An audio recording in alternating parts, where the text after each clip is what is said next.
Hey guys, welcome to our channel. तो हम लोग आज जिस टॉपिक को पढ़ने वाले हैं वो है सीटैट का पेपर 2 का CDP, that is child development pedagogy. कुछ इंपॉर्टेंट क्वेश्चंस है और कुछ पिछले साल के पेपर्स के क्वेश्चंस है। और ये आपको पता है कि सीडीपी बहुत इंपॉर्टेंट है, 30 मार्क्स का आता है। तो चलिए हम लोग अपना फर्स्ट क्वेश्चन पढ़ते हैं। तो फर्स्ट क्वेश्चन है, नूर forgot to bring her tiffin to school and asked Tanya to share her tiffin, saying, "You should share your tiffin with me today because I shared with you tomorrow." Yesterday, I mean. तो ये Lawrence Kohlberg का किस stage पे आता है? क्या ये law and order है, पोस्ट कन्वेंशनल में कि हाँ ये सही है, तो ये वाला स्टेज है, या फिर obedience, good boy bad boy वाला प्री कन्वेंशन, या फिर बीइंग नाइस कि भाई अब बहुत ही अच्छा बनने के लिए ये वाला करना कन्वेंशनल, या फिर एक्सचेंज कि तुम मुझे देती हो टिफिन, मैंने तुम्हें दिया था टिफिन इसलिए तुम मुझे टिफिन दो, या ये है exchange, that is conventional Lawrence Kohlberg के हिसाब से। ठीक है, स्टेज सेकंड। नेक्स्ट क्वेश्चन पे चलते हैं। तो widely held belief about typified characteristic deemed appropriate for different sexes in the society are referred to as, मतलब कि हमने कुछ जेंडर्स के लिए मतलब सोसाइटी में कुछ रोल्स हमने एकदम बोल दिया है कि यार लड़के हैं तो ये काम करेंगे, लड़कियां हैं तो ये काम करेंगे। तो इस चीज को हम क्या बोलते हैं? क्या जेंडर डिस्क्रिमिनेशन बोलेंगे, जेंडर रोल्स, जेंडर आइडेंटिटी, या जेंडर स्टीरियोटाइप्स? तो ऑप्शन है जेंडर स्टीरियोटाइप्स, कि हम लोगों ने एक रूढ़िवादी सोच बना ली है कि लड़के हैं तो वो ये वाले काम करेंगे, लड़के हैं तो ऑफिस जाएंगे, लड़कियां हैं तो घर का काम करेंगे। तो एक रूढ़िवादी सोच हो जाती है। ठीक है, उसे कहते हैं जेंडर स्टीरियोटाइप। नेक्स्ट क्वेश्चन चलते हैं। Recently, there have been conscious efforts to include stories in curriculums where father is involved in household work and mother is involved in adventure activities. तो कुछ करिकुलम में हमने इस बार क्या किया है कि फादर्स को कुछ घर के कामों के लिए, जैसे कि बर्तन धोना, झाड़ू पोछा लगाना, और लड़कियों को कुछ एडवेंचर स्पोर्ट्स के जैसे कि गेम्स खेलना, उस पे लगा के रखा है। तो मतलब बोला गया है। तो इससे हमें करिकुलम में ये डालने से क्या पता चलता है? It aims to strengthen gender bias. नहीं, अरे नहीं तुम यही काम करोगे, लड़का है तो ये काम करेगा, लड़की है तो ये काम।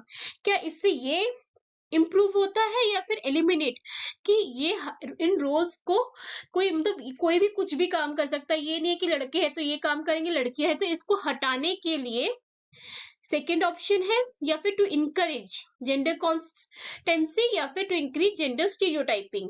ऑफ कोर्स सी बात है, सेकेंड ऑप्शन होगा कि भाई कोई भी कुछ भी काम कर सकता है इररेस्पेक्टिव ऑफ देयर जेंडर। ठीक है, तो नेक्स्ट क्वेश्चन है, according to Vygotsky, when adults adjust the support to extend the child's current level of performance, it is called. तो जब चाइल्ड को कुछ हेल्प चाहिए, जब उसको कोई बड़ा पर्सन या फिर मोर नॉलेजेबल पर्सन हेल्प करता है, तो इस परफॉर्मेंस को, इस चीज को हम क्या कहते हैं? इसको हम कहते हैं स्काफ फोल्डिंग। मतलब कि जब कोई किसी को हेल्प करता है अपना टास्क को कंप्लीट करने के लिए। ठीक है, नेक्स्ट क्वेश्चन है, जीन पियाजे थ्योरी ऑफ कॉग्निटिव डेवलपमेंट में हाइपोथेटिकल डिडक्टिव रीजनिंग कब डेवलप होती है? सेंसरी मोटर पे नहीं हो सकती, क्योंकि सेंसरी मोटर में 0 to 2 ईयर्स होते हैं, जिससे बच्चे से सेंसरी के हेल्प से वो लोग अपना उनका डेवलपमेंट होता है। तो ये नहीं हो सकता। Pre operational, again this is 0 to 2 years का स्टेज होता है, तो ये भी नहीं हो सकता। कॉन्क्रीट नहीं हो सकता, क्योंकि इसमें बस उनकी लॉजिकल थिंकिंग डेवलप्ड होती है, पर उसमें एब्स्ट्रैक्ट थिंकिंग, उनके अंदर रीजनिंग, डिडक्टिव रीजनिंग की एबिलिटी नहीं आती है। तो ये ऑप्शन 4 ही है, that is formal operational stage, जहां पर वो लोग डिडक्टिव रीजनिंग, उनके एनालिसिस करना, ये सब करना आ जाता है। ठीक है, तो right option is option 4। Next question चलते हैं। According to dash, it is important to understand the social processes and influence of the cultural context on children's thinking. तो ऐसे कौन से मतलब किसके हिसाब से हम लोग सोशल प्रोसेस और कल्चरल का इफेक्ट भी पड़ता है, कल्चर का भी और सोशल का भी, हमारे आसपास के माहौल का भी असर पड़ता है अपने चाइल्ड की थिंकिंग के ऊपर। लॉरेंस कॉलबर्ग ने आपको पता है कि मॉरल डेवलपमेंट पे दिया था, जीन पियागे ने दिया था आपका कॉग्निटिव डेवलपमेंट में, वाइगॉस्की ने आपका दिया था सोशल और कल्चरल डेवलपमेंट पे थ्योरी। ठीक है, तो this is right answer is option 3। Next question. Drawing implication from Piaget's theory of cognitive development, a teacher grade 6-8 year in classroom should. अच्छा 6-8 कि जब क्लास में बच्चा है वो आपको पता है कि 13-14 साल का है, ठीक है। तो उसमें पियाजे का कौन से वाला आपका स्टेज होगा आपके हिसाब से बताइए। आपके ये पियाजे का आपका होता है 4th स्टेज, लास्ट स्टेज होती है, I mean to say that is formal operational stage, ठीक है। तो इसमें क्या होता है कि चिल्ड्रन को एब्स्ट्रैक्ट थिंकिंग भी आ जाती है, ठीक है। तो इसमें क्या होगा, आपको पियागे के 4 स्टेजेस पता है कौन से, एक तो सेंसरी मोटर, और एक दूसरा होता है प्री ऑपरेशनल, और दूसरा होता है कॉन्क्रीट ऑपरेशनल स्टेज, और एक होता है फॉर्मल ऑपरेशनल स्टेज, ठीक है। तो डिस्करेज यूज ऑफ, ये जो हम लोगों ने बच्चों को पढ़ाया है कॉग्निटिव डेवलपमेंट में, theory of a teacher grade should क्या करना चाहिए, डिस्करेज यूज ऑफ, नहीं डिस्करेज तो नहीं कर सकते हम बच्चों को लॉजिकल थिंकिंग के लिए, ऑफकोर्स 6-8 बच्चा 6-8 क्लास का है तो उसको लॉजिकल थिंकिंग में बढ़ानी है। Present problem that require reasoning based solution, या इट कैन बी, क्योंकि प्रेजेंट प्रॉब्लम्स हम उन्हें देते हैं दैट रिक्वायर रीजनिंग, जहां पर वो सोच, उनकी सोच डेवलप हो। use only concrete material, no, not concrete material, or rely on prescribed syllabus, no। तो right answer is option 2, ठीक है। नेक्स्ट क्वेश्चन चलते हैं।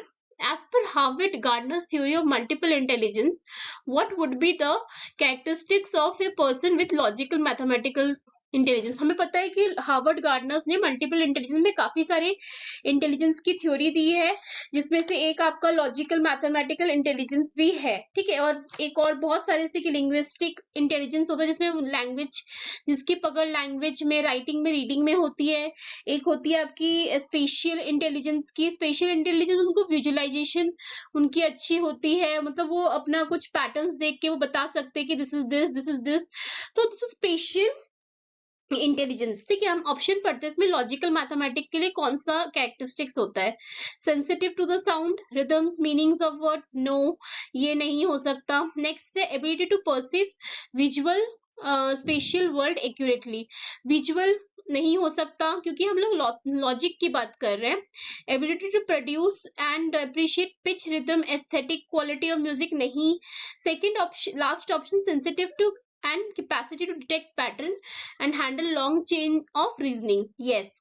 इसमें ये लोग क्या करते हैं कि इसमें आपका ये वाला होगा option 4, that is reasoning, long chain of reasoning के लिए, ठीक है। नेक्स्ट क्वेश्चन है, the process by which children develop habits, skills, values, motives that make them responsible productive member of society, society में जिसमें वो स्किल्स डेवलप करते हैं, वैल्यूज एंड मोटिव्स डेवलप करते हैं, तो कौन सा स्टेज होगा, socialisation, inclusion, mainstreaming, differentiation, कौन सा होगा इसमें से। क्योंकि हम लोग सोसाइटी में रहने के लिए, उनको सोसाइटी में अच्छा प्रोडक्टिव बन सके, तो इसके लिए हम उनके अंदर स्किल्स डेवलप होती है, वैल्यूज, मोटिव, तो इस प्रोसेस को हम कहते हैं सोशलाइजेशन। मतलब कि अगर आप सोसाइटी में हैं, किसी भी सोसाइटी में हैं, आपके अंदर कुछ स्किल्स होनी चाहिए ताकि आप दूसरों से इंटरेक्ट कर सके, अच्छी वैल्यूज, मोटिव्स होते हैं ताकि आप सोसाइटी के एक मेंबर बन सके। सोसाइटी में आपको पता है कि अच्छा यार ऐसे बिहेव, हमें किसी से आराम से बात करनी चाहिए, तभी बोलते हैं कि सोशलाइज हो रहे हैं वो बंदा, है ना। आपको समझ आता है कि आपको कैसे रिएक्ट करना है, किस सिचुएशन में कैसे बात करनी है, तो दिस इज कॉल्ड सोशलाइजेशन। तो नेक्स्ट क्वेश्चन है, which of the following statement about the role of heredity environment in human development is correct? Heredity and environment के लिए कौन सा ऑप्शन सही है? The only reason for individual differences is heredity, कि individual के अंदर कोई भी डिफरेंस आप देख रहे हैं सिर्फ और सिर्फ हेरिडिटी, हमारे जीन्स की वजह से है, कि ये है राइट।